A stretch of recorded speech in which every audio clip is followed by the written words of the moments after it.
நிலவிடம் வாடகை வாங்கி விழி வீட்டினில் குடி வைக்கலாமா?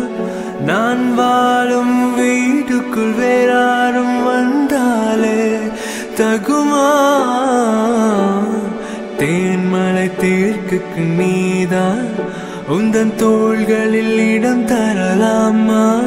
நான் சாயும் தோள் மேல் வேறாரும் சாய்ந்தாலே தகுமா? நீரும் செங்குலச்சேரும் கலந்த